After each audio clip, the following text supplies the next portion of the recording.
दर्शकों, गीता अध्याय 2 के श्लोक 53 में कहा है कि हे अर्जुन, भिन्न भिन्न प्रकार के भ्रमित करने वाले वचनों से हटकर जब तेरी बुद्धि एक तत्व ज्ञान पर स्थिर हो जाएगी, अर्थात गीता अध्याय 4 श्लोक 34 में वर्णित तत्वदर्शी संत से ज्ञान प्राप्ति के बाद तेरी बुद्धि एक तत्व ज्ञान पर स्थिर हो जाएगी, तब तो तू योग को प्राप्त होगा, अर्थात साधना यानी भक्ति को प्राप्त होगा, अर्थात तब तो तू योगी बनेगा।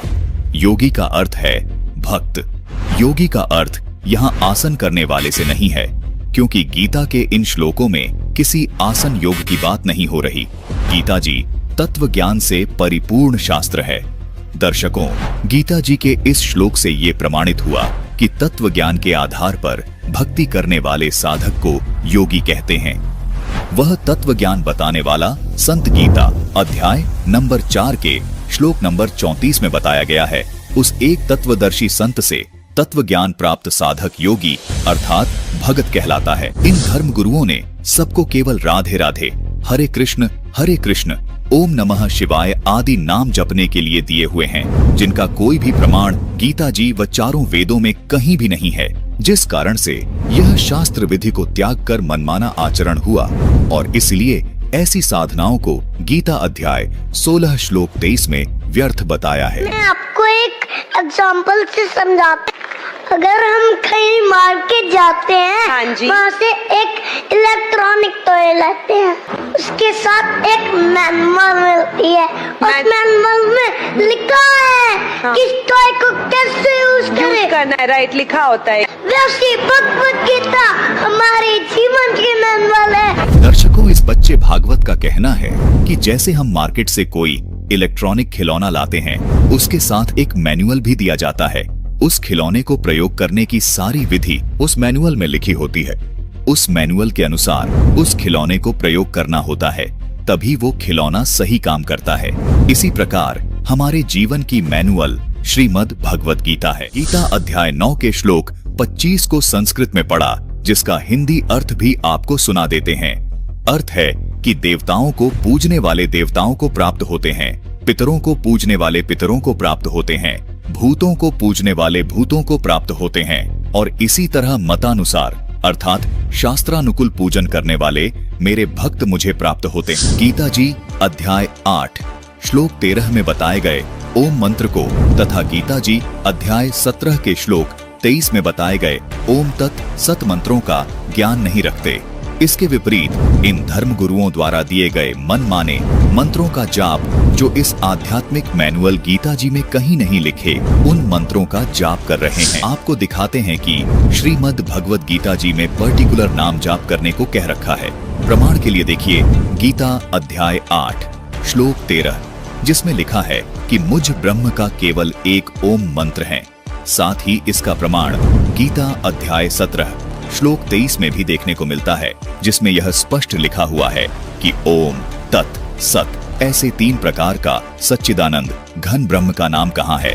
अर्थात इस श्लोक में ओम नाम का जाप क्षर पुरुष का जाप है, तत् अक्षर पुरुष तथा सत परम अक्षर पुरुष का जाप कहाँ है। दर्शकों, गीता अध्याय 8 श्लोक 13 में भी यही प्रमाण है। इससे यह भी स्पष्ट हो जाता है कि श्रीमद् भगवद गीता और वेदों का ज्ञान एक ही है। इसको आज संत रामपाल जी महाराज ने अपनी तत्व ज्ञान से सुलझा दिया है।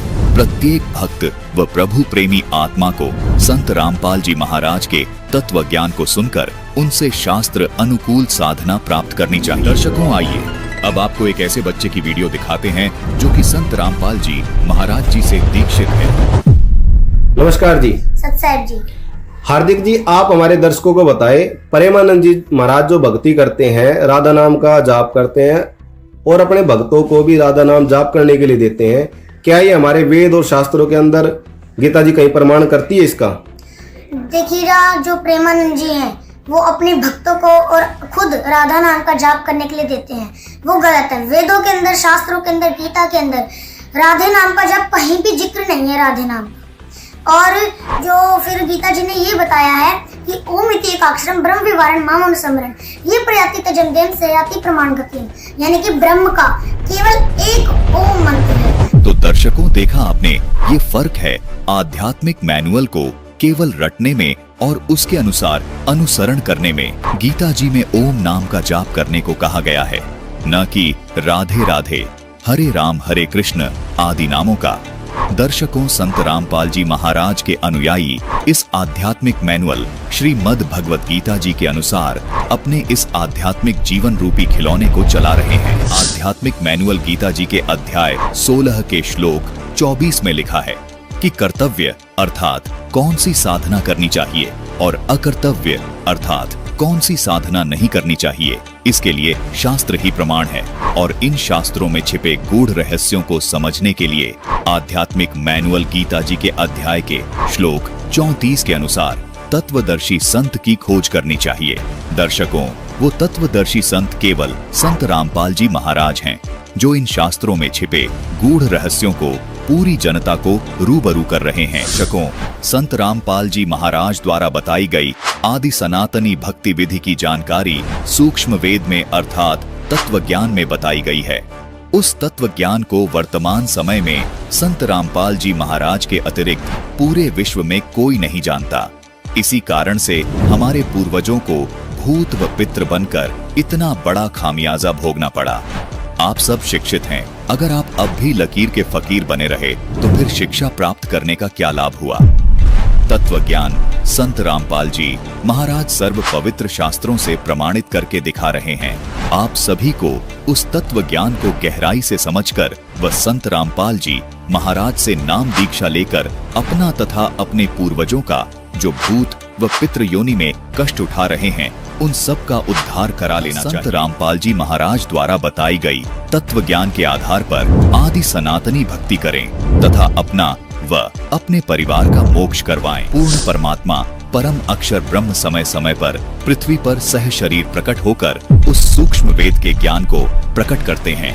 इस बात का प्रमाण गीता अध्याय 4 श्लोक 32 में भी मिलता है, जिसमें कहा है कि जो ज्ञान सच्चिदानंद घन ब्रह्म अपने मुख कमल से वाणी द्वारा बोलकर सुनाता है, उन वाणी में वो सूक्ष्म वेद वाला ज्ञान विस्तार से बताया गया है, जिसे ज्योति निरंजन काल ब्रह्म ने मिटा दिया था, जिसको समझकर साधक सभी कर्मों से मुक्त हो जाता है और पूर्ण मोक्ष प्राप्त करता है। इसीलिए गीता अध्याय 4 के श्लोक 34 में कहा है कि उस तत्व ज्ञान को तू तत्वदर्शी ज्ञानी से अर्थात तत्वदर्शी संत के पास जाकर समझ। उनको भली भांति दंडवत प्रणाम करने से, उनकी सेवा करने से और कपट छोड़कर सरलता पूर्वक प्रश्न करने से वे परमात्मा तत्व को भली भांति जानने वाले ज्ञानी महात्मा यानी तत्वदर्शी संत तुझे उस तत्व ज्ञान का उपदेश करेंगे, अर्थात तुझे वो तत्व ज्ञान बताएंगे जिससे मैं अर्थात गीता ज्ञान दाता भी अनभिज्ञ है। दर्शकों, यहाँ ये स्पष्ट करना भी अनिवार्य हो जाता है कि तत्व ज्ञान के अभाव से गीता के अनुवादकर्ताओं ने अर्थों का अनर्थ कर रखा है। जैसे गीता अध्याय 4 श्लोक 32 में ब्रह्मण शब्द है, जिसके अर्थ का अनर्थ करके अनुवादकर्ताओं ने वेद की वाणी कर दिया, जबकि इसका सही अर्थ सच्चिदानंद घन ब्रह्म है।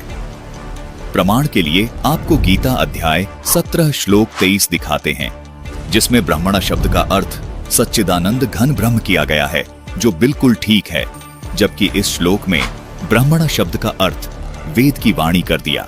यदि इस प्रकार यहाँ भी ब्रह्मण शब्द का अर्थ सच्चिदानंद घन ब्रह्म किया जाता तो इस श्लोक का यथार्थ भाव श्रद्धालुओं को आसानी से समझ आ जाता।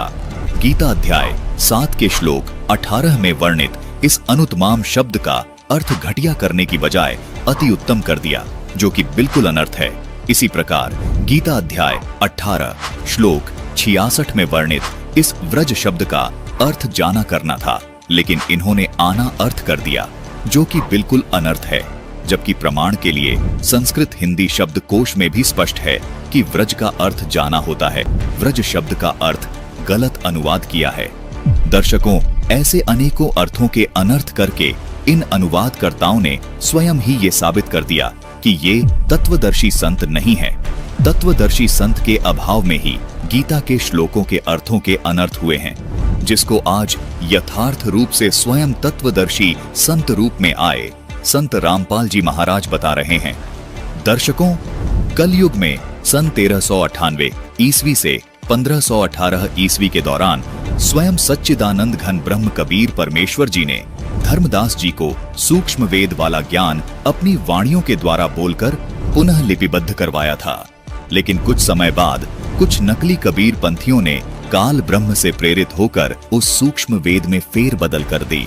इसलिए सच्चिदानंद घन ब्रह्म कबीर परमेश्वर जी ने सन 1727 ईस्वी में सह शरीर प्रकट होकर संत गरीबदास जी महाराज को ये सूक्ष्म वेद का ज्ञान प्रदान किया, जो आज वर्तमान में संत रामपाल जी महाराज के पास बिना किसी फेरबदल के शुद्धतम रूप में ज्यों का त्यों उपलब्ध है, जिसको अमर ग्रंथ अर्थात सूक्ष्म वेद के नाम से जाना जाता है। गरीबदास जी महाराज को कबीर परमात्मा ने दिव्य दृष्टि देकर सूक्ष्म वेद यानी अमर ग्रंथ विक्रमी संवत 1787 सन 1730 में लिखवाया था। कबीर परमात्मा ने स्वयं इस दिव्य ज्ञान को कबीर सागर में लिपिबद्ध करवाया, क्योंकि सूक्ष्म वेद में लिखी सब बातें इसलिए भी प्रमाणित हैं क्योंकि यह सब प्रमाणित ग्रंथों से मेल खाती है।